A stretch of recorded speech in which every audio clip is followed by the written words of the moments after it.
Hey guys, welcome back to my YouTube channel Grow With Me. My name is Anshul Tyagi and today we would be starting with IGNOU BEVAE 181 course, that is Environmental Studies, that is EBS, and in this particular course we would be studying with Block 1 Unit 1, that our environment, and this particular session is the part 1.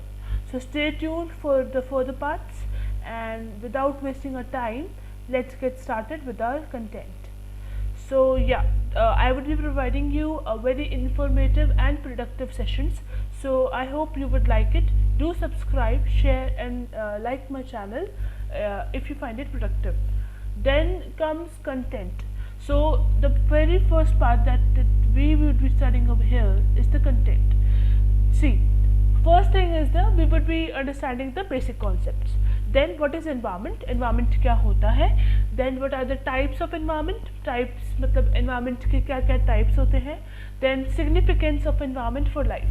हमारी life के अंदर हमारी जब हम एक ज़िंदगी जीते हैं, we sustain our life for our sustenance and for our development, हमारे लिए environment का क्या role रहेगा या environment हमारे लिए क्या important role play करता है, ये सब कुछ हम पढ़ेंगे. We would be studying about the human environment relationship. Basically कि human और environment एक दूसरे को basically more importantly we use environment, हम environment का use करते हैं, तो environment का use करने के लिए हम उनके साथ basically environment के साथ हमारा एक relationship तैयार हो जाता है. So we would be studying about the human environment relationships. We would be studying about the various approaches to human environment relationship. So अलग अलग approaches हैं. So this is the part 1 content. Part 2 will have further content and further parts of the unit. Now comes the thing. We will be starting with the basics. Very first thing that we should know is just a second.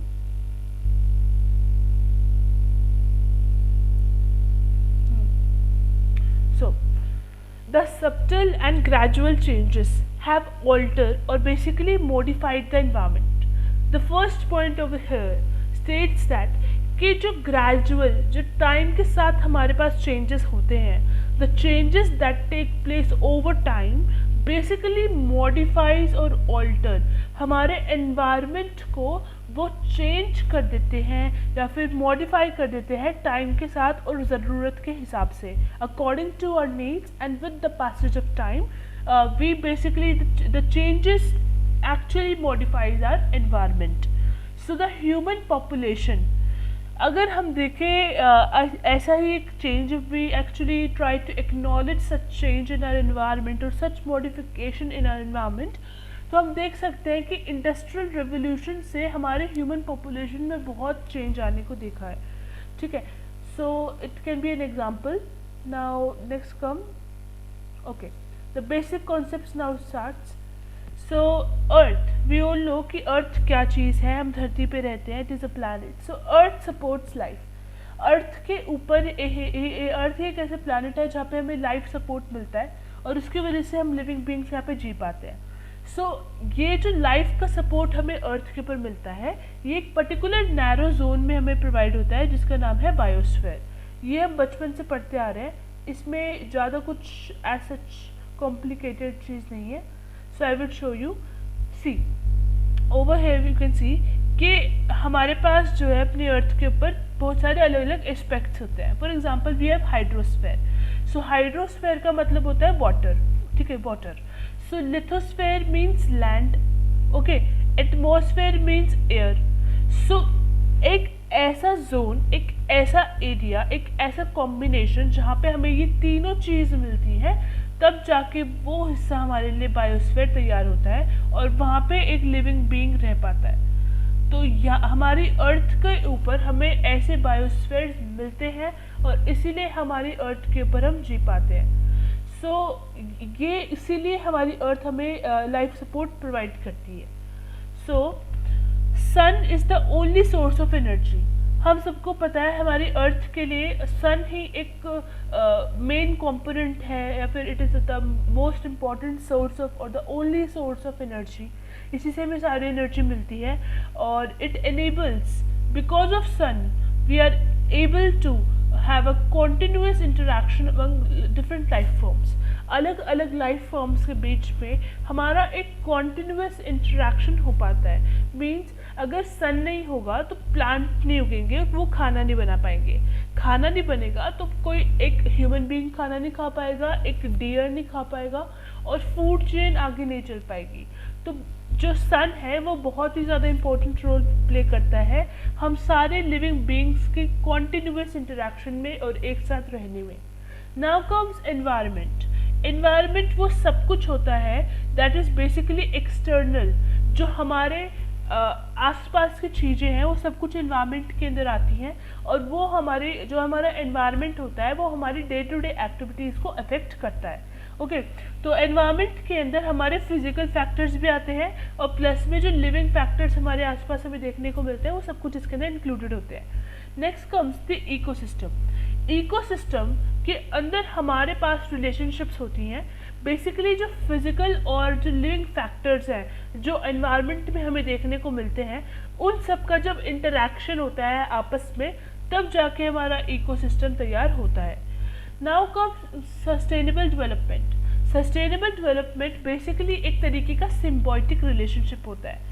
Symbiotic relationship वो चीज़ होती है जिसके अंदर आपके जो जितने भी participants हैं, जितने भी बेसिकली जो कंपोनेंट्स हैं, वो एक साथ एक दूसरे को सपोर्ट करके एक दूसरे की नीड्स को फुलफिल करके आगे मूव ऑन करते हैं. तो हमारे यहाँ पे जो हमारा एनवायरनमेंट है, हमारी जो अर्थ है, हमें यहाँ पे सस्टेनेबल डेवलपमेंट देखने को मिलता है, जो कि एक बहुत ही अच्छा सिम्बायोटिक रिलेशनशिप हमें देखने को मिलता है between human beings and environment. तो इसके रिलेटेड हमारे पास कुछ पिक्स हैं. I will show you and I will explain it more there. So biosphere I have explained symbiotic relationship. So just a second. Yeah, so what is symbiosis? Symbiotic relationship जो basically originate होता है वो symbiosis से होता है. Symbiosis का मतलब होता है the act of living together, एक साथ रहने का जो पूरा प्रोसीजर है वो. तो आप देखेंगे कि जितने भी मेरे वीडियोस हैं, जितने भी मेरे यूट्यूब चैनल पे आपको सेशंस मिलेंगे, they have a very in depth knowledge. वहाँ पे आपको बेस स्ट्रॉन्ग किया जाएगा, तो उसी का ही पार्ट है. सिम्बायोटिक रिलेशनशिप को बुक के अंदर नहीं एक्सप्लेन किया गया है, तो I have taken the initiative to help you out. So symbiotic ये हम फर्दर बेसिकली अर्लियर क्लासेस में हम पढ़ चुके हैं, तो ज़्यादा मुश्किल नहीं होगी. सो सिम्बायोसिस मतलब कि the act of living together. So basically दो ऑर्गेनिजम्स जो एक साथ रहते हैं, उन सब के बीच में एक सिम्बायोटिक रिलेशनशिप तैयार होता है. और ये जो होता है या तो ये टेम्पररीली हो सकता है या फिर लॉन्गर टाइम के लिए भी हो सकता है. सिम्बायोटिक रिलेशनशिप मतलब कि मैं और environment, human beings and environment जो है अपनी ज़रूरतों को पूरी करने के लिए एक साथ रहते हैं. तो ये जो हमारा और एनवायरनमेंट का रिलेशनशिप है, या तो ये टेम्पररी हो सकता है, कुछ टाइम के लिए होगा, या फिर ये पूरे लाइफ लॉन्ग भी चल सकता है. और कम से कम at least one of the organism जो इस पर्टिकुलर रिलेशनशिप में, जैसे हम ह्यूमंस हैं और हम एनवायरनमेंट और ह्यूमंस दोनों, हम बेसिकली हमारे टॉपिक के हिसाब से एनवायरनमेंट और ह्यूमंस एक सिम्बायोटिक रिलेशनशिप में है. तो किसी ना किसी एक को दूसरे को बेनिफिट करना ज़रूरी है. कोई एक दूसरे के लिए हेल्पफुल होगा तभी जाके सिम्बायोटिक रिलेशनशिप ज़्यादा प्रोडक्टिवली तैयार हो पाएगा. So now comes the next thing which is, अब स्टार्ट होता है हमारा main content, that is what is environment. So I would start with here. Let me change my pen. So environment is basically the sum total of living and non-living components, and it influences and even surrounding an organism. Basically environment के अंदर हमारे all the living organisms and all the non-living organisms या components एक साथ जुड़ जाते हैं और एक साथ एक दूसरे को इन्फ्लुएंस करते हैं, एक दूसरे के लिए एक तरीके से एक रिलेशनशिप तैयार करते हैं. तो एनवायरनमेंट उसी को कहते हैं. एनवायरनमेंट जो वर्ड है ये एक फ्रेंच ओरिजिन से आया है. सो इफ़ यू सी कि एनवायरनमेंट के अंदर जो एनवायरन है, एनवायरन का मतलब होता है सराउंड, मतलब जो हमारे आसपास की चीज़ें होती हैं, और मेंट का मतलब होता है ऑक्शनिंग. सो बेसिकली एनवायरनमेंट जो शब्द है इसका मतलब बनता है interaction between organism and the nature.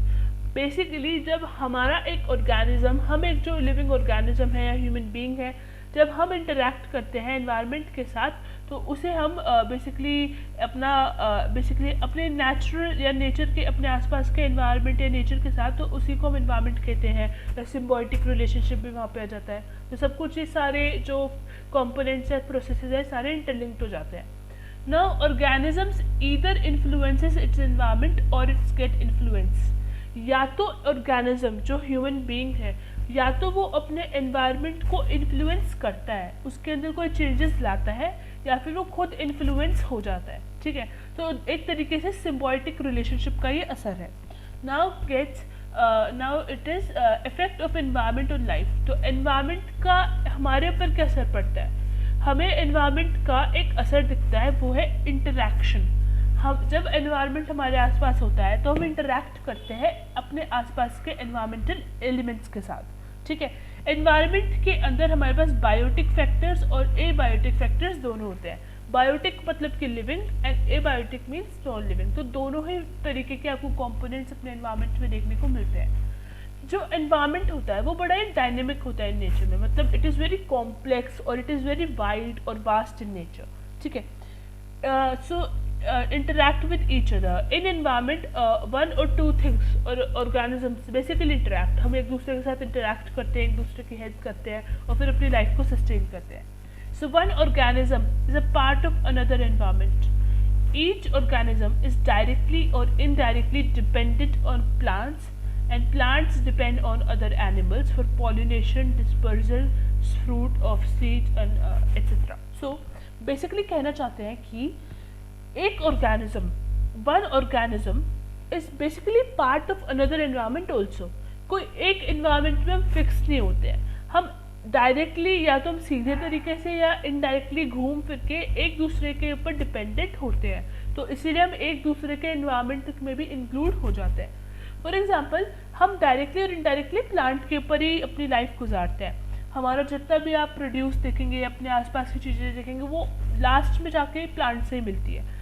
तो ऐसे ही प्लांट एनिमल्स के ऊपर डिपेंडेंट होते हैं पॉलिनेशन के लिए, जिसके अंदर प्लांट का जो बेसिकली प्लांट को जब रिप्रोड्यूस करना होता है, उसके जो पोलिन ग्रेन्स होते हैं वो बेसिकली मेल गैमेट तक मिलाने के लिए सब कुछ पॉलिनेशन, या फिर उसका जो फ्रूट है वो एक जगह से दूसरी जगह जाता है, वो सब कुछ उसके अंदर एनिमल्स का हाथ होता है। या तो ह्यूमन बींग्स वहाँ पे होते हैं, या फिर इंसेक्ट्स वहाँ पे होते हैं, बर्ड्स वहाँ पे होते हैं, और भी नॉन लिविंग एस्पेक्ट्स वहाँ पे आ सकते हैं। तो बेसिकली एनवायरनमेंट के अंदर सबका इंटरैक्शन चलता है, एक दूसरे को सब सप्लीमेंट करते हैं। ठीक है, next comes our slide which is या अगर आप देखेंगे तो यहाँ पे देखने को आपको मिलेगा कि plant and animal depend on each other. Plant और एनिमल दोनों ही ज़रूरी होते हैं। फॉर एग्जाम्पल आप देखेंगे कि यहाँ पे इंसेक्ट्स हैं और बर्ड्स हैं, जो कि प्लांट के जो सीड्स हैं या फिर पोलन ग्रेन्स हैं उनको एक जगह से दूसरी जगह ले जाने में मदद करते हैं। तो ये बहुत ही अच्छा एक हमारा सिम्बायोटिक रिलेशनशिप आपको देखने को मिलता है। तो प्लांट नीड्स एनिमल्स, प्लांट को एनिमल्स की ज़रूरत होती है। For example birds, insects for pollination. यहाँ पे देखेंगे कि सन एक बहुत ही इंपॉर्टेंट एनर्जी का सोर्स है हमारे लिए। अगर सन नहीं होगा तो प्लांट खाना नहीं बनाएगा, प्लांट खाना नहीं बनाएगा तो मैन को या ह्यूमन को मिलेगा नहीं। तो प्लांट खाना नहीं बनाएगा, जो गोट्स होते हैं, शीप्स होते हैं, जो बेसिकली हर्बीवोर्स होते हैं, उनको खाना नहीं मिलेगा। और हर्बीवोर खाना नहीं खाएंगे तो फिर कैसे अपने कार्निवोर्स को, मतलब कि शेर को, इन सबको खाना मिलेगा। तो एक तरीके से, और हम कुछ लोग तो ये अपना नॉनवेज भी खाते हैं, तो यहाँ से वो हर्बीवोर्स को हम ओमनीवोर्स भी खा जाते हैं। तो बेसिकली पूरा का पूरा जो प्रोसेस है वो सन और प्लांट के ऊपर डिपेंडेंट है। ठीक है, next comes our slide which is just a second, हाँ, abiotic and biotic components। so abiotic component के अंदर मैंने आपको पहले बताया था, it includes the non living aspects और components। बायोटिक के अंदर हमारी सारी लिविंग थिंग्स आ जाती हैं। तो रिलेशनशिप बिटवीन दीज कंपोनेंट्स, जब हम एबायोटिक और बायोटिक के कंपोनेंट्स के बीच में जो रिलेशनशिप है, जब हम when we try to understand that particular relationship, so हमें एक लिंकेज दिखता है, दोनों के बीच में एक रिलेशनशिप दिखता है. So it basically allows a path. एक तरीके से जब एबायोटिक और बायोटिक कंपोनेंट्स होते हैं, एक दूसरे के साथ इंटरैक्ट करते हैं, तो एनर्जी जो है एक उससे दूसरी जगह में जाने को हमें देखने को मिलती है. एनर्जी ट्रांसफ़र होती है बेसिकली, और फिर जाके हमारा जो इकोसिस्टम है वो कंप्लीट होता है. तो एबायोटिक और बायोटिक जो कंपोनेंट्स हैं उन सब का रिलेशनशिप बहुत ज़्यादा ज़रूरी होता है. Next comes our thing which is just a second. So अब कुछ एग्जांपल्स हमें देखने को मिलेंगे. So we know first of all we will start from here कि फिजिकल या फिर एबायोटिक मतलब जो नॉन लिविंग थिंग्स होती हैं, मतलब कि वो जो कंपोनेंट्स होते हैं वो सूटेबल कंडीशंस, एक एनवायरनमेंट तैयार करते हैं जिससे कि जो बायोटिक कंपोनेंट होते हैं या फिर ऑर्गेनिजम्स होते हैं वहाँ पे रह पाए. ठीक है. So the basic component care and maintenance of environment. तो यहाँ पे जो एक जो हमारा फिजिकल, जो हमारे नॉन लिविंग थिंग्स होते हैं या फिर हमारा जो एनवायरनमेंट होता है वो बेसिकली बायोटिक या फिर ऑर्गेनिजम्स के लिए, लिविंग ऑर्गेनिजम्स के लिए एक एनवायरनमेंट तैयार करता है बेसिकली, विच प्रोवाइड्स और which actually help us to survive. वो हमें ज़िंदा रखने में हेल्प करता है. तो यहाँ पे एक अच्छा रिलेशनशिप का जो इफेक्ट है वो देखने को मिलता है. Next comes for example we have plants. So plants जो होते हैं वो हमारे लिए मैन्युफैक्चरर होते हैं, हमें फूड देते हैं और बहुत सारी चीज़ें देते हैं. तो जो प्लांट होते हैं वो मैन्युफैक्चरर होते हैं और जो एनिमल्स होते हैं वो कंज्यूमर्स होते हैं. तो इन एक्सचेंज और बदले में, क्योंकि we actually consume the plant produce, so in exchange we give care and we protect the plants. हम बदले में प्लांट को जो है बचाते भी हैं और उसकी केयर करके आगे उसको संभाल के भी रखते हैं फर्दर यूज़ के लिए. तो एक तरीके से यहाँ पे इसका इफेक्ट हमें देखने को मिलता है. Next come our thing which is biotic factors. अब हम बायोटिक फैक्टर्स को थोड़ा डेप्थ में पढ़ने की कोशिश करेंगे, just for just the names actually. So biotic factors के अंदर हमारे पास है microscopic organisms and these can includes the decomposers. Then come aquatic plants and animals जो समुद्र या पानी के अंदर मिलते हैं. देन कम्स प्लांट्स जो कि फ्लोट करते हैं पानी के ऊपर या फिर किसी एज के ऊपर, किसी कोने पे उगते हैं या फिर पार्टली सबमर्ज्ड होते हैं, आधे नीचे सबमर्ज्ड होते हैं, बिल्कुल ही सबमर्ज्ड होते हैं. तो अलग अलग तरीके के जो प्लांट्स हैं, बेसिकली पूरे के पूरे जो प्लांट का किंगडम है वो उसके अंदर आ जाता है. Then comes animals. एनिमल्स के अंदर insects, worms, fishes, birds, frogs, tadpole etcetera. ये सब कुछ हमारा बायोटिक के अंदर आ जाता है. ठीक है. ये सिर्फ एग्जांपल्स हैं, नाम याद करने के लिए बहुत है, इससे ज़्यादा इसको कोई ज़रूरत नहीं. Next comes our abiotic factors. So abiotic factors basically include water, temperature, soil and light. We all know what is water, temperature, soil and light. So these all are the abiotic factors or basically the non-living components. Non-living things बोल सकते हैं, components बोल सकते हैं, factors बोल सकते हैं.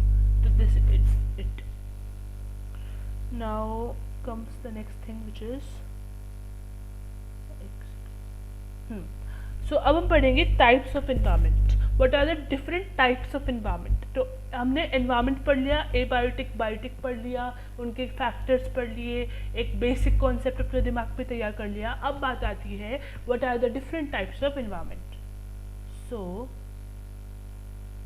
it is basically तो दो तरीके के बेसिकली स्टार्टिंग में हमें environment देखने को मिलते हैं. So because it is a higher level study, so हम बच्चों वाली बातें बाद में करेंगे जो बचपन से पढ़ते आ रहे हैं, नेचुरल, ह्यूमन मेड, ये सब कुछ मैन मेड वगैरह. सो पहले हम पढ़ेंगे internal environment and then comes the external environment. So internal environment के अंदर हमारी बेसिकली जो बॉडी होती है, हमारा जो शरीर होता है और हमारे शरीर के अंदर जो ऑर्गन्स होते हैं वो सब कुछ इसके अंदर आ जाता है. ठीक है. So the body cavity within the organisms, basically the body that we have and the body organs or the body parts that we have, all are included in the internal environment. So it separates us. जो body है, जो हमारा शरीर है, वो हमें बाहर के एनवायरनमेंट से जो है सेपरेट आउट करता है. एक्सटर्नल एनवायरनमेंट और हमारी इंटरनल बॉडी को बीच में जो आता है वो हमारी खुद का शरीर होता है. बेसिकली हमारा शरीर हमें एक्सटर्नल एनवायरनमेंट से दूर रखता है, ठीक है, सेपरेट आउट करके रखता है. Next comes it is relatively stable in nature. जो हमारे खुद का शरीर होता है वो नॉर्मली स्टेबल ही होता है, उसमें कोई ज़्यादा मैसिव चेंज नहीं दिखेगा. ज़्यादा आपकी हाइट बढ़ जाती है, आप ग्रो कर जाते हो, लेकिन एज सच नहीं होता. जैसे एक्सटर्नल एनवायरनमेंट में हमारा पूरा नेचर हिल जाता है, तो यहाँ पे इंटरनल एनवायरनमेंट के अंदर हमारी बॉडी वही रहती है. It is relatively stable in nature. So जो हमारा इंटरनल एनवायरनमेंट होता है, जो हमारी बॉडी होती है, it is affected by illness. Means अगर हम बीमार पड़ते हैं या फिर हमें इंजरी होती है, तो हमें कोई स्ट्रेस होता है या फिर हमें कोई दिक्कत होती है, मेंटल या फिजिकल या फिर साइकोलॉजिकल, कुछ भी हमें दिक्कत होती है, तो तब जाके हमारा जो इंटरनल एनवायरनमेंट है, बेसिकली हमारी बॉडी जो है इफेक्ट होती है. लेकिन एक चीज़ है कि हमारी बॉडी एक टाइम के बाद हील अप हो जाती है if we take care of it. Okay, so external environment के अंदर आते हैं. तो external environment is basically the environment in which the organisms inhabits. So basically in external environment we live in. So internal environment means our body, our internal organs, our internal or body parts, and external environment basically means the basically environment or the surrounding in which we as an organism live. So this environment includes all the components required to sustain a living by the organism. तो environment के अंदर हमें वो सब कुछ, वो सारे components मिल जाते हैं जो कि हमें एक अपनी लाइफ को सस्टेन करने के लिए चाहिए होते हैं. It includes both the biotic and abiotic factors. As I have made you studied earlier also कि इस एनवायरनमेंट के अंदर हमारे नेचुरल या फिर लिविंग या फिर नॉन लिविंग सब कुछ होता है. अब जो एक्सटर्नल एनवायरनमेंट के भी टाइप्स आएंगे, ठीक है, और ये हम बचपन से पढ़ते भी आ रहे हैं. तो first is natural environment, then human modified environment, just a second, then comes human made environment. ठीक है, सो ये 3 तरीके के सब टाइप्स हैं एक्सटर्नल एनवायरनमेंट के. ओके, सो एक चीज़ हमें ध्यान रखनी है, द बॉडी सरफेस, जो हमारी बॉडी का सरफेस है, दैट इज़ बेसिकली बैरियर. वो हमें बेसिकली हमारी जो बॉडी है वो हमें सेपरेट आउट करती है, वो हमारे लिए एक सेपरेट आउट करती है बाहर के एनवायरनमेंट से, ठीक है, एनवायरनमेंट से. सो ये चीज़ हमें याद रखनी है. बाकी I think nothing is much difficult over here. So let's go ahead and study the types of different types of external environment.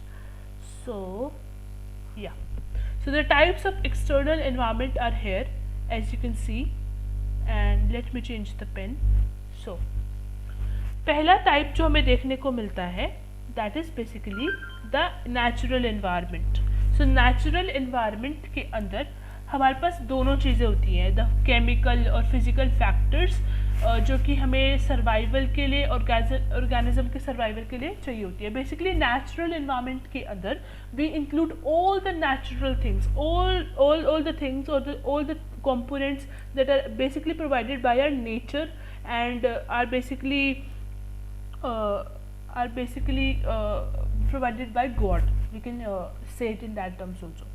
So there is no interference of humans. Humans का यहाँ पे कोई रोल नहीं रहता है. सी, यहाँ पे humans का इंटरफेरेंस इसलिए आता है क्योंकि सब कुछ हमारे पास जो है अपने नेचर ने प्रोवाइड किया होता है. It includes light, temperature, nutrients, bonds, forest etcetera. देख सकते हैं सब कुछ नेचर प्रोवाइड करता है, नो ह्यूमन इंटरफेरेंस.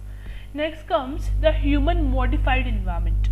सो ह्यूमन मॉडिफाइड इन्वायरमेंट से समझ में आता है कि यहाँ पे आपको ह्यूमन की थोड़ी सी इंटरफेरेंस तो मिलेगी, बिकॉज इस एनवायरनमेंट को जो है ह्यूमन अपनी सहूलियत के लिए फॉर आर नीड्स हम इसको थोड़ा सा चेंज करते हैं. सो the environment which includes components of nature being modified by humans for needs.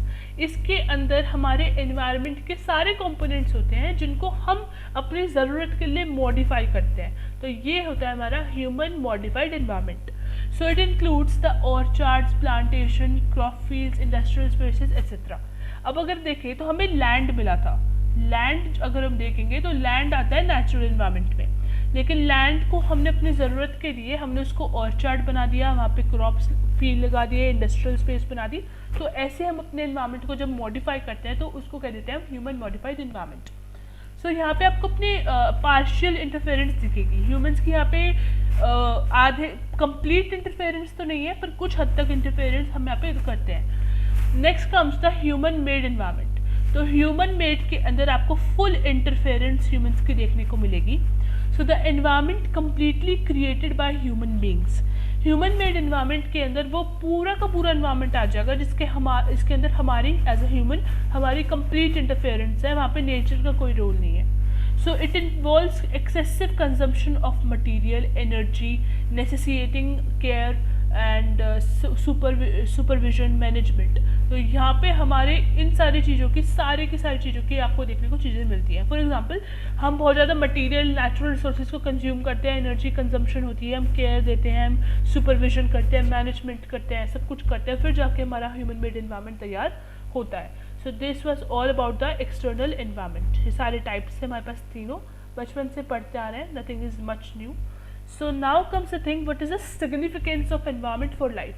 हमारी लाइफ के लिए, हमारे सस्टेनेंस के लिए, हमारे ज़िंदा रहने के लिए, अपने सर्वाइवल के लिए एक एनवायरनमेंट की हमारे लिए क्या ज़रूरत होती है। So let's get started with this. Let me change the pen. So the environment is the only source that allows organisms to inhabit। एक environment ही एक इकलौता source है, it is the only source that basically allows us to survive over here। okay, it provides life supporting components। इसके अंदर हमें life supporting components देखने को मिलते हैं। फॉर एग्जाम्पल हमें यहाँ पे नेचुरल चीज़ें भी मिलती हैं और आर्टिफिशियल चीज़ें भी मिलती हैं, और दोनों ही हमारे ज़िंदा रहने के लिए ज़रूरी होती हैं। ठीक है, so next come so the significance of, अब यहाँ पे मैंने सारे कंटेंट को जो है एक फ्लो चार्ट की फॉर्म में डाल दिया है, बिकॉज यू नो कि एक चीज़ मैं आपको बता दूँ कि ये जो BEVAE 181 का जो एग्ज़ाम होता है ये MCQ बेस्ड होता है। ठीक है, तो MCQ बेस्ड एग्ज़ाम है, ज़्यादा कॉम्प्लिकेटेड नहीं होता है। तो इसके लिए आपको बेसिकली हर एक चीज़ बिल्कुल रटाफिकेशन नहीं चाहिए, आप बहुत सी चीज़ें समझ भी सकते हो। It is very easy course and बहुत सी चीज़ें आपको याद रखनी पड़ेंगी। तो फ्लो चार्ट्स जो हैं it actually helps us, because मैंने बहुत कलरफुल और बहुत अट्रैक्टिव फ्लो चार्ट बनाया है जितना मुझसे हो सकता था। So it would help you in retaining और memorising the content. So without wasting time let's get started. So the significance of a physical component of the environment।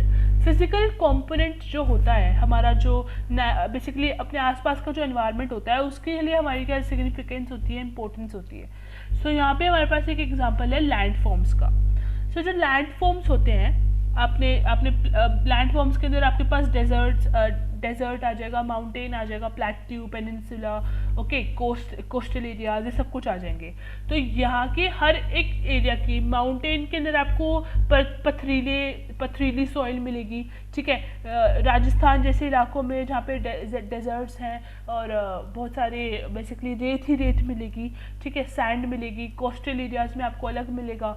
तो यहाँ लैंड फॉर्म के हिसाब से हमारा जो है सॉइल का टेक्सचर होता है, या फिर हम ये भी कह सकते हैं तो सॉइल टेक्सचर की वजह से हम एक लैंड फॉर्म को नाम देते हैं। ठीक है, तो जैसा सॉइल टेक्सचर होता है फिर हम उसको लैंड बोलते हैं। ठीक है, पर ये जो सॉइल टेक्सचर होता है, बात ये सिर्फ डायरेक्ट नहीं है, एक नीचे भी बात है कि सॉइल टेक्सचर जो होता है हर इलाके का अलग होता है। It varies, it basically it is different from one place to another. So the soil texture basically is either rich in nutrients और इट लैक्स इन न्यूट्रिएंट्स। या तो सॉइल जो होगा, सॉइल का टेक्सचर होगा, या तो उसके अंदर न्यूट्रिएंट्स बहुत ज़्यादा होंगे और अच्छे खासे न्यूट्रिएंट्स होंगे, तो आप वहाँ पे कल्टीवेशन कर लेते हैं। ठीक है, और कुछ सॉइल टेक्सचर होता है जो कि जिनके अंदर न्यूट्रिएंट्स नहीं होते हैं, तो वहाँ पे आप फर्टिलाइजर्स और मैन्योर्स यूज़ करते हैं। तो ऐसे करके हमारे जो फिजिकल एनवायरनमेंट है उसका हमारे लिए यूज़ और सिग्निफिकेंस बढ़ता है। Next comes our thing which is now comes the air. तो एयर की बात करें तो एयर जो होती है वो एटमॉस्फेयर बनाती है। ठीक है, एटमॉस्फेयर के अंदर हम एटमॉस्फेयर जैसा होगा, उसके बाद हमारा उस एरिया का एक वेदर होता है। वेदर जो होता है वो टेम्पररी होता है, ठीक है। थोड़े थोड़े टाइम के बाद हमारे पास जो है अपना वेदर चेंज होता है, टेम्पररी होता है वेदर, ठीक है। और फिर एक कॉन्टिन्यूस पीरियड के लिए, जब एक ज़्यादा दिनों के लिए या कुछ महीनों के लिए हमारा एक वेदर चलता है, तब जाके हम उसे क्लाइमेट बोलते हैं। तो climate is basically relatively permanent, it is relatively permanent, okay. So it is relatively permanent, permanent in nature. So जो एयर होती है उसके अंदर हमें ऑक्सीजन मिलता है, जो कि हमारे सर्वाइवल के लिए ज़रूरी होता है। एटमॉस्फेयर के अंदर हमें विंड मिलती है, टेम्परेचर मिलता है, प्रेशर मिलता है, रेनफॉल मिलता है, ठीक है। जो वेदर होता है हमने लिखा है टेम्परेरी होता है, और इसका दूसरा एक और तरीके से हम लिख सकते हैं कि शॉर्ट टर्म के लिए होता है। वेदर जो है थोड़े टाइम के लिए होता है, ठीक है। Climate is for long term और it is relatively permanent in nature. तो ये चीज़ें हमने देखने को मिली है, बड़ी इजी है, बेसिक है, हम इनको इतना ज़्यादा हाइपरनेस में नहीं लेंगे। Next comes the human environment relationship. See, if we live in environment, okay, तो हमारा एक symbiotic relationship बन जाता है, जो हमने स्टार्टिंग में पढ़ा था। तो अब हम इसी ह्यूमन एनवायरनमेंट रिलेशनशिप के बारे में पढ़ेंगे कि ह्यूमन एनवायरनमेंट रिलेशनशिप आखिरकार होता क्या है, okay. So let me move on.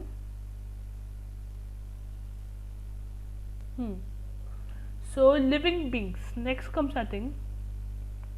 सी, जो लिविंग बींग्स होते हैं, लिविंग बींग्स आर डिपेंडेंट, वो निर्भर करते हैं, they actually sustain a life on their immediate surrounding. हमारी जो ज़िंदगी अगर आप देखेंगे तो हम अपनी पूरी ज़िंदगी जो है अपने आसपास के जो हम बीच में, ठीक है, तो हमारे आसपास जो भी सराउंडिंग होगा, हमारे पास मॉल्स होंगे, हमारे पास रोड्स होंगे, हमारे पास फील्ड्स होंगे, हमारे पास क्रॉप्स होगा, फूड होगा, बेसिक अमेनिटीज़ या फिर यूज चीज़ होंगी, सब कुछ होगा। तो हम जो ह्यूमन बींग्स होते हैं, लिविंग बींग्स होते हैं, हम अपने इमीडिएट इन्वायरमेंट, हमारे जो बिल्कुल साइड में, बिल्कुल आसपास जो इन्वायरमेंट होता है, उसी के ऊपर पूरी ज़िंदगी अपनी डिपेंडेंट होते हैं। और ये हम होते हैं अपने सस्टेनेंस एंड सर्वाइवल के लिए। Sorry for the error, so it is survival, okay. So survival और अपने सस्टेनेंस के लिए हम अपने एनवायरनमेंट के ऊपर डिपेंडेंट होते हैं। So this is the thing which is actually explained over here. Now अगर हम देखें, ये सारे रिलेशनशिप की बात चल रही है, ह्यूमन एनवायरनमेंट रिलेशनशिप की। So let me change the pen. So in the history of human civilization, अगर हम अपनी आज तक की जो ह्यूमन सिविलाइजेशन हुई है, कैसे हमारा ह्यूमन सोसाइटी डेवलप हुआ है, उसके अंदर अगर हम देखें तो दो सिचुएशन तैयार होती है। पहली सिचुएशन है कि जो ह्यूमंस थे स्टार्टिंग के अंदर, ह्यूमंस जो थे उन्होंने एडजस्ट किया था, उन्होंने अडेप्ट किया था अपने एनवायरनमेंट के हिसाब से। मींस बिल्कुल स्टार्टिंग में अगर आपने ज्योग्राफी पढ़ी हो क्लास 11th या 12th में, या फिर बहुत सारे बेसिक अगर आपको नॉलेज हो, तो हमें पता चलता है कि स्टार्टिंग के अंदर हम जो है यहाँ पे बेसिकली अपने आप को एडजस्ट करते हैं या फिर अपने एनवायरनमेंट को अडेप्ट कर लेते हैं अपने सर्वाइवल के लिए, ठीक है। और इसी वजह से एक तरीके से जो पहले के टाइम से चलता आ रहा है, that we think our nature to be our god, ठीक है। और इसीलिए हम सूर्य देव को प्रेज करते थे, और आज भी बहुत लोग करते हैं, और अपने जो एनवायरनमेंट है उसको हम उसकी पूजा करते हैं, क्योंकि हम उसके हिसाब से एडजस्ट हुए थे, हम उसके हिसाब से अडेप्ट किए थे। और इसीलिए उस टाइम पे ये भी देखने को मिलता था कि पहले के टाइम पे, प्रिमिटिव टाइम पे या प्रिमिटिव सोसाइटी में देखने को मिलता था कि जो इंडिविजुअल्स हैं, जो ह्यूमंस हैं, दे वर फियर्ड, वो डरे हुए थे बिकॉज ऑफ द नेचर, ठीक है। अगर जैसे कि अगर आप देखें तो नेचर के अंदर कभी बाढ़ आ जाती थी तो वो कहते थे जो अपना भगवान जी हैं वो हमसे नाराज़ हैं या कुछ है, ठीक है, उनका प्रकोप है या फिर श्राप है। तो ये सारी चीज़ें उसी वजह से होती थी, because we were adjusting and we were adapting to our existing environment. Then with the passage of time के साथ साथ एक दूसरी सिचुएशन तैयार हमें देखने को मिलती है, ठीक है। सेकेंड सिचुएशन हमें दिखता है कि जो ह्यूमंस हैं, ह्यूमंस ने जो अपनी नॉलेज तैयार करी, अपनी स्किल्स को तैयार करा, टेक्नोलॉजी और बहुत सारी चीज़ें तैयार करी, और फिर ह्यूमंस ने कोशिश करी और करते हैं और आज भी करते रहेंगे एक्चुअली कि एनवायरनमेंट हमारे हिसाब से एडजस्ट हो। आज हम एनवायरनमेंट के अंदर मॉडिफिकेशंस करते हैं, अपने इंटरफेरेंस डालते हैं, वो सब कुछ इस वजह से होता है क्योंकि हमने अपनी टेक्नोलॉजी, स्किल और नॉलेज इन तीनों को तैयार करा और एनवायरनमेंट को आज के टाइम पे अपनी ज़रूरत के हिसाब से हम चेंज करने की कोशिश करते हैं। तो ये हमें यहाँ पे देखने को मिलता है। तो अलग अलग आप पहले की सोसाइटी में देखें, प्रिमिटिव सोसाइटी में देखें और आज के प्रेजेंट टाइम में देखें, तो हमारे और जो एनवायरनमेंट है उसका रिलेशनशिप जो है वो थोड़ा थोड़ा चेंज होता हुआ दिख रहा है। पहले हम एनवायरनमेंट के हिसाब से अपने आप को बदलते थे और अब हम एनवायरनमेंट को अपनी सहूलियत के हिसाब से बदलते हैं। तो there is a big change. Okay, जो सेकेंड सिचुएशन है, जो हमने दूसरी सिचुएशन देखी है यहाँ पे, जिसके अंदर हम टेक्नोलॉजी वगैरह तैयार करते हैं और अपने हिसाब से देखते हैं, तो उसके दो इफेक्ट्स हैं, पॉजिटिव साइड भी है और नेगेटिव साइड, दोनों चीज़ें हैं। ठीक है, so the positive side is कि बिकॉज हम एनवायरनमेंट को अपने हिसाब से चेंज करते हैं और फिर यूज़ करते हैं अपनी सहूलियत के हिसाब से, we have improved standard of living. हमारी एक अच्छी स्टैंडर्ड ऑफ लिविंग है, हम अच्छी अपनी ज़िंदगी जी पा रहे हैं। we have comfortable life after renaissance and industrial revolution। खासकर इंडस्ट्रियल रेवोल्यूशन और रीनेनेंस पीरियड के बाद हमें देखने को मिलता है। ये सब कुछ आपको थोड़ा सा पास्ट की नॉलेज इसके लिए लेनी पड़ेगी। अगर मैं एक्सप्लेन करने बैठूंगी तो it will take more time and it is not much needed over here. So yeah industrial revolution और रीनेनेंस के बाद देखा जाए तो जब हमारे पास इंडस्ट्रीज आई, मैन्युफैक्चरिंग स्टार्ट हुई, उसके बाद तो और भी ज़्यादा हमने अपनी लाइफ को कंफर्टेबल बना दिया है एनवायरनमेंट को अपने हिसाब से एडजस्ट करवा के। ठीक है, नेगेटिव इफेक्ट क्या है कि सी हम जो ह्यूमंस है ना, वी आर एक्चुअली ग्रीडी। हम अपनी ज़रूरत में इतना घुस जाते हैं that we have damage the environment. हमने एनवायरनमेंट को इतना ज़्यादा अपने हिसाब से एडजस्ट करने की कोशिश करी है कि हमने एनवायरनमेंट को डैमेज कर दिया है। अलग अलग तरीके के आपको पॉल्यूशंस दिखेंगे, सॉइल इरोजन दिखेगा, बहुत कुछ देखने को आपको मिलेगा। तो ये सब कुछ हमने सिर्फ अपनी ज़रूरतों के लिए किया है और करते रहे हैं और करते जाएंगे। So these are the negative effects. So ये जो सेकंड सिचुएशन है, इसका थ्रेट है हमारी ह्यूमन सोसाइटी को, क्योंकि एक टाइम आएगा because we are so much we are not adjusting, okay, we are making the environment to adjust, so it will actually effect our human society one day in future. So if we do not balance it out, okay, जो symbiotic relationship है अगर हम उसको misbalance कर रहे हैं आज के टाइम पे, तो आगे जाके हमें कॉन्सिक्वेंसेस देखने को मिलेंगे। नेक्स्ट कम कि यहाँ पे कुछ इमेजेस हैं रीनेनेंस और इंडस्ट्रियल रेवोल्यूशन के कैसे इसके थ्रू हमने अपने नेचर को अपने हिसाब से बदलने की कोशिश बेसिकली करी है। Next comes our thing which is both situations. दोनों सिचुएशंस जो हैं, जैसे कि पहली सिचुएशन जिसमें हम अपने आप अडेप्ट होते हैं और दूसरी सिचुएशन जिसके अंदर एनवायरनमेंट को अपने हिसाब से बदलते हैं, तो बोथ सिचुएशन डिमांडेड, दोनों ही सिचुएशन के अंदर हमें एक बैलेंस चाहिए और चाहिए था और रहेगा। एक बैलेंस चाहिए बिटवीन ह्यूमंस एंड एनवायरनमेंट, और इसी बैलेंस को हम सस्टेनेबल डेवलपमेंट भी कहते हैं, इकोसिस्टम भी कहते हैं, बहुत कुछ अलग अलग चीज़ें नाम से जानते हैं। जब हमें बैलेंस चाहिए तो उसकी वजह से हमें सस्टेनेबल डेवलपमेंट का राइज होने को देखने को मिला है कि हमें इंक्रीज्ड डिमांड है सस्टेनेबल डेवलपमेंट की, हमें ज़्यादा ज़रूरत है सस्टेनेबल डेवलपमेंट की। हमें एक बैलेंस्ड अप्रोच तैयार करनी पड़ेगी। We need to create a balanced approach so that we can actually fulfil the demands of humans by balancing out a relationship, a symbiotic relationship between humans and environment.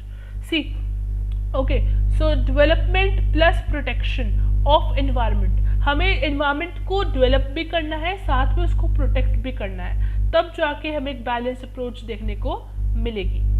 Next comes our thing which is just a second,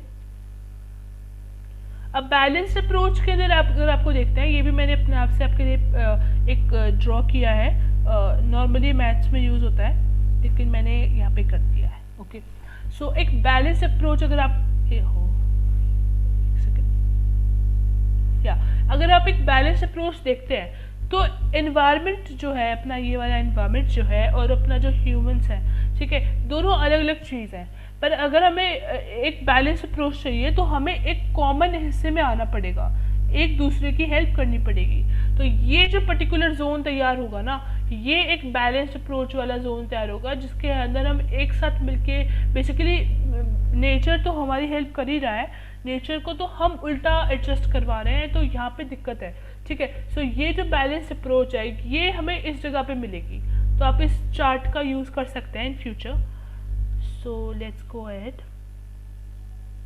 या we need to balance out the nature, we need to balance our relationship with the nature is going good, okay। इतनी ज़्यादा हमारी demand है, इतनी ज़्यादा population है, we are changing it as per our need, सब ज़रूरत पड़ती है, we need to change, we have to change और वी डू चेंज, तो we need to actually balance it out, okay, we need actually to balance it out। Now comes the various, this is the almost the last topic of this particular session, so maintain the peace and clear out your mind। So the various approaches to human environment relationship are 3 approaches के through, 3 अलग अलग तरीक़ों से हम अपने human environment relationship को देखने की कोशिश करते हैं। पहला आता है डिटर्मिनिज्म, और we can say environmental determinism, then comes possibilism, and the third is environmentalization और इकोलॉजिकल अप्रोच। तो ये सब कुछ आपको ज्योग्राफी में भी देखने को मिलता है, क्लास 11th या 12th की है कोई एक, तो उसमें आपको देखने को मिलता है। तो ये तीनों अप्रोचेज हैं ह्यूमन एनवायरनमेंट रिलेशनशिप को समझने के लिए। तो अब हम देखते हैं हर अप्रोच में क्या बताया जाता है, ठीक है। नेक्स्ट कम्स डिटर्मिनिज्म पे पहले हम आते हैं। So let me set my pen. So developed by Frederick Ratzel, a German geographer। So determinism जो अप्रोच है ये हमारी एक जर्मन जियोग्राफर है जिनका नाम है फ्रेडरिक रेटजेल, इन्होंने तैयार करी थी और फिर इसको आगे एक्सपैंड किया था और इसको बेसिकली इम्प्रूव किया था बाय एल्सवर्थ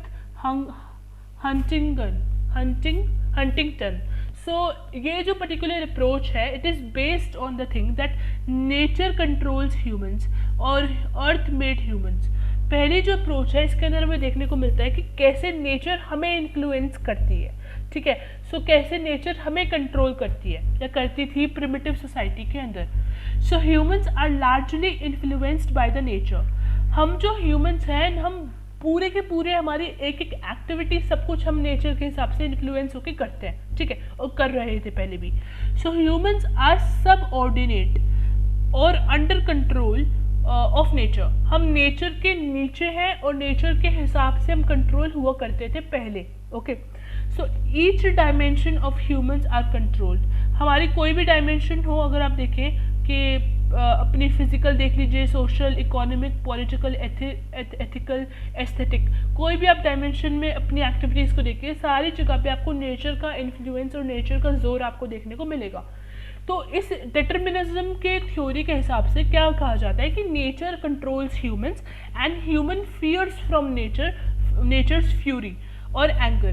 हम जो ह्यूमंस हैं हम नेचर के एंगर से और नेचर के अंदर कोई चेंज आता था तो हम उससे डर जाते थे।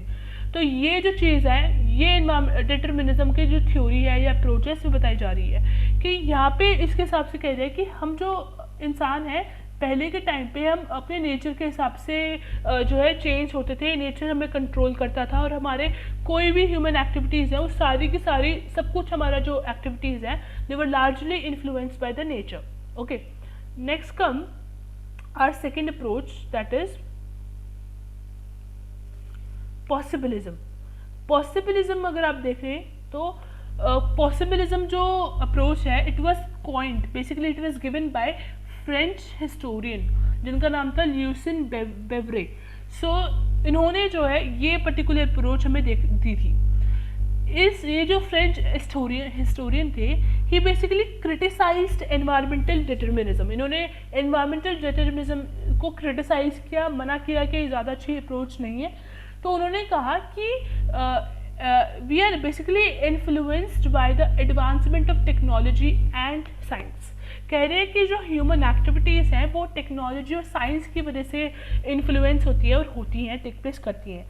तो इनके हिसाब से फिजिकल एनवायरनमेंट जो है पैसिव इन नेचर है और ये एक्सेप्ट कर लेता है जो हमारा एनवायरनमेंट होता है अपने आसपास का, ये जितने भी मॉडिफिकेशन है, इंटरफेरेंस है या मैनिपुलेशन है, चेंज है ह्यूमन बनाता है। जो ह्यूमन चेंजेस करता है एक एनवायरनमेंट के अंदर, तो फिजिकल एनवायरनमेंट उसको एक्सेप्ट कर लेता है क्योंकि वो पैसिव होता है अपने नेचर के अंदर। और जो ह्यूमंस होते हैं वो एक्टिव एजेंट्स होते हैं। जो ह्यूमंस जो होते हैं वो रिस्पॉन्सिबल होते हैं, जो कि चेंजेस लाते हैं। और ह्यूमंस के पास लिबर्टी होती है, फ्रीडम होती है, राइट होता है कि वो अपने basically to choose among environmental possibilities के एनवायरनमेंट को इनके पॉसिबिलिज्म के हिसाब से कहा जा रहा है कि एनवायरनमेंट के अंदर जो भी चीज़ें होती हैं वो ह्यूमन अपने हिसाब से चूज़ कर सकता है। ठीक है।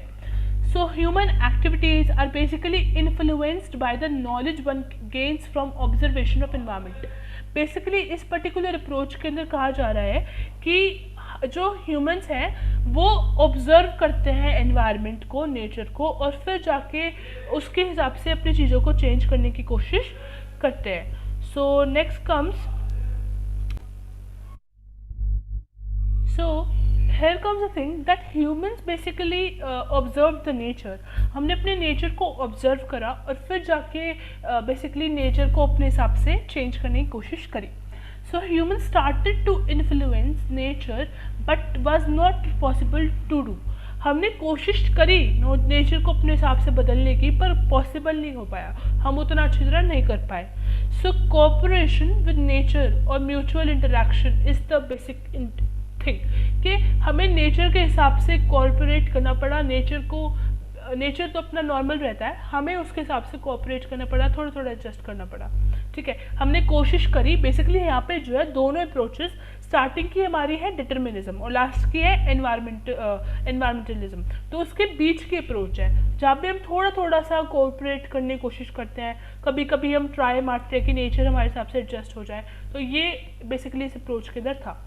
Next comes, I think that see environmental determinism जो हमारा नेक्स्ट अप्रोच आने वाला है उसके अंदर कहा जाएगा कि जो एनवायरमेंटल बेसिकली नहीं, जो एनवायरमेंटल डिटर्मिनिज्म है जो हमारा स्टार्टिंग में हमने देखा था बिल्कुल, तो उसके अंदर कह रहे थे कि जो एनवायरमेंट है वो हमारे हर एक factor, not only cultural, picture के हिसाब से मत जाना, सिर्फ कल्चरल फैक्टर नहीं, वो हमारे हर एक फैक्टर, मैंने आपको दिखाया था, इकोनॉमिक, एस्थेटिकल, एथिकल, हर एक फैक्टर को डिटरमाइन करता है। तो हमारा जो पॉसिबिलिज्म है उसमें कहा जाता है कि जो एनवायरमेंटल पॉसिबिलिज्म है वो कहता है कि हमारा जो एनवायरनमेंट है, सो हम अपने कल्चर फैक्टर्स के हिसाब से अपने एनवायरनमेंट को चेंज करते हैं, और एक वाइस वर्सा एक रिलेशनशिप हमें देखने को मिलता है।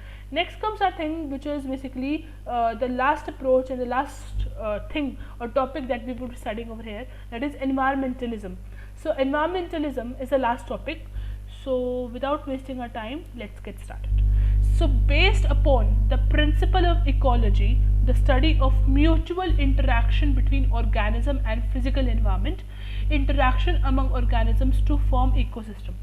Basically ये जो approach है हमें देखने को मिलती है कि यहाँ पे आप देखते हैं कि एक म्यूचुअल इंटरेक्शन, बेसिकली एक सिम्बायोटिक रिलेशनशिप आपको देखने को यहाँ पे मिलता है, जिसके अंदर जो ऑर्गेनिज्म है, जो फिजिकल एनवायरनमेंट है, वो एक दूसरे के साथ म्यूचुअल इंटरेक्ट करने की कोशिश करता है। सो ह्यूमंस जो है एक इंटीग्रल और एक इंटरनल इम्पोर्टेंट पार्ट बन जाते हैं इसके अंदर नेचर के लिए, and most skilled and knowledgeable. और यहाँ पे जो ह्यूमंस हैं वो सबसे ज़्यादा समझदार और नॉलेजेबल हो जाते हैं, क्योंकि वो यहाँ पे एक चीज़ समझ जाते हैं पिछले ट्राइज के देख के। अगर हम देखें पिछले अप्रोच के अंदर, तो हम ट्राई मारते हैं, फिर हम सोचते हैं कि कोऑपरेट कर लेते हैं, नेचर के हिसाब से कर लेते हैं। तो यहाँ पे हमारे अंदर बहुत ज़्यादा स्किल और नॉलेज आ जाती है, जिसके अंदर हम समझ जाते हैं कि we need to maintain a natural environment. Basically we need to maintain a relationship, a productive and a healthy relationship with natural environment. तो इसके अंदर हम अपने अवेलेबल रिसोर्सेज को यूज़ करते हैं अच्छी तरह जो हमारे पास चीज़ें हैं उनको अच्छी तरह यूज़ करते हैं, स्ट्रैटेजाइज करते हैं, कैसे इसको यूज़ करेंगे, मैनेज करते हैं, अपने डिमांड्स के हिसाब से यूज़ करते हैं, और आगे के लिए हम सेव कर देते हैं। बेसिकली आपको यहाँ पे सिम्बायोटिक रिलेशनशिप, एक अच्छी बैलेंस्ड सिम्बायोटिक रिलेशनशिप देखने को मिलेगी, आपको यहाँ पे सस्टेनेबल डेवलपमेंट देखने को मिलेगा। So it is reflected in sustainable development, और यही एनवायरमेंटलिज्म जो अप्रोच है ये हमें सस्टेनेबल डेवलपमेंट में देखने को मिलती है। आज के टाइम पे अगर आप देखें तो आज के टाइम पे शायद मेरे हिसाब से मुझे लगता है कि हम अभी पॉसिबिलिज्म वाले अप्रोच को यूज़ करते हैं, कि क्योंकि हम अपनी टेक्नोलॉजी और स्किल का यूज़ करके हम एनवायरमेंट को अपने हिसाब से बदलने की कोशिश करते हैं, और फिर हम सोचते हैं कि शायद हमें खुद ही एडजस्ट करना पड़ेगा। तो हम ये करने की कोशिश करते हैं, बहुत से एस्पेक्ट्स पे हम अपने एनवायरनमेंट को एक्सप्लॉइट भी करते हैं। एनवायरमेंटल अप्रोच हम तब यूज़ करेंगे जब हम हमेशा सस्टेनेबल डेवलपमेंट के हिसाब से चलेंगे, जो कि पॉसिबल नहीं हो पाता क्योंकि लोग उतना नहीं सोचते हैं। ठीक है, हम एक नॉर्मली एक रैपर फेंकते हैं स्ट्रीट के ऊपर या डस्टबिन में नहीं डिस्पोज ऑफ करते हैं, तो तब भी हम एनवायरमेंटलिज्म का यूज़ नहीं कर रहे हैं, तो तब भी हम पॉसिबिलिज्म का यूज़ करते हैं। We actually exploit it. So यहाँ पे हमें देखने को मिलता है the end. So thanks a lot guys for staying tuned to my session and to my YouTube channel. If you find the things productive and if you find the things and much useful and worthy, do subscribe, like and share the channel and the video, and I hope I would help you furthermore in the future. And yeah, click here for more content. Thanks a lot guys, stay tuned for more videos, stay healthy and bye bye.